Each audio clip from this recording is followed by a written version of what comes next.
Don't miss this flying adventure. Today, we discuss the plane and its hero pilot. 20 simulated returns, all with flying colors. Truly a Superman of aviation. Hearing this, Sully lowered his head, wondering how on earth did I decide this? Was my flight path a bit off the rails? Subtitle: Data shows the left engine stalled after the plane bid farewell to birds, a stubborn one. Fully operational, no need for auxiliary power. So Sully's double engine failure was a myth. Sully was puzzled by the flood of data, thinking these seem from a different world than my memory. Compared to the adrenaline-packed feelings at the time, people lean more towards the cold, hard facts. As time passes, those heart-stopping memories blur. Once trusted operations and judgments turned into a puzzle of self-doubt under immense pressure, nightmares became his closest companion. He dreamed of piloting Flight 1549, where boarders threw a welcome party forcing him to turn back, but the plane zoomed straight into busy New York City. By the time the left engine was salvaged and cockpit records retrieved, Sully faced his ultimate trial. If the water landing was deemed a mistake, it'd be a disaster. The media praised him as a hero, then quickly branded him a traitor. Such a rapid turn stuns all. To make matters worse, if responsibility landed on him, his 42-year captain career would hit game over instantly.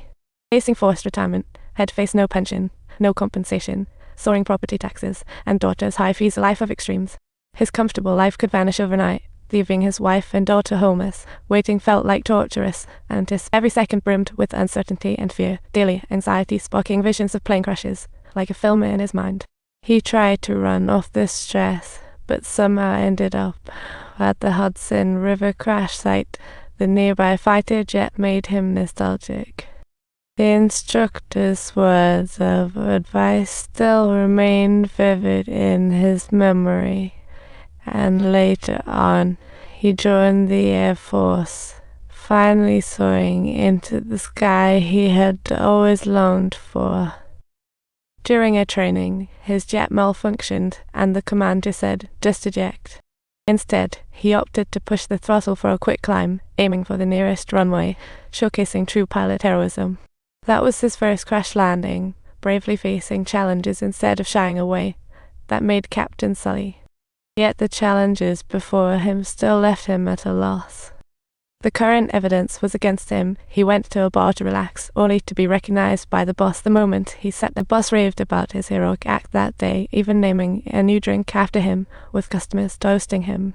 Yet, he found a key to the situation in the news timing. The computer simulation coded to act quickly post-incident could react faster than humans ever could. So he called the union president, hoping they'd demand the safety crew replace the simulation with a real pilot.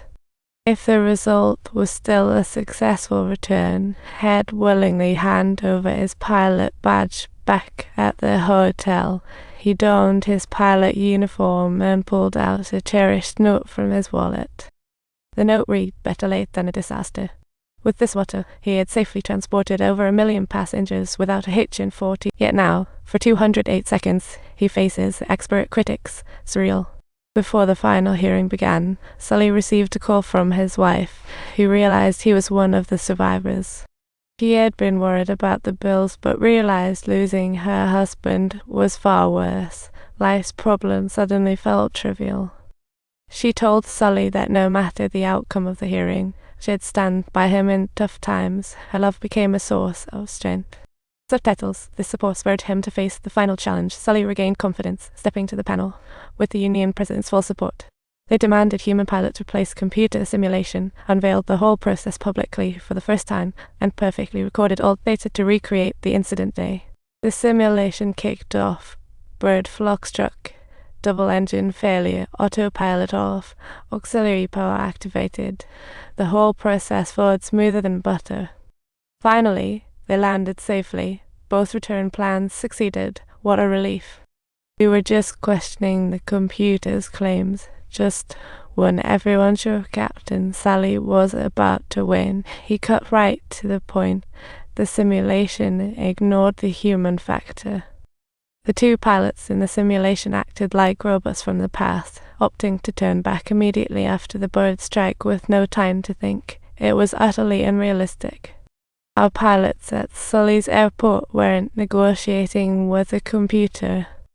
So, we're not discussing pilots. but exceptional ones. Yet they were clearly heading to the airport when the trouble hit. You didn't have time to analyze or investigate. Then Sully questioned, how many training sessions did the pilots undergo to handle this? The crowd erupted in uproar. Even with prior knowledge of the problems and answers, the pilots needed 17 attempts to ace it. But reality gives no second chances. A small error could mean 155 lives lost.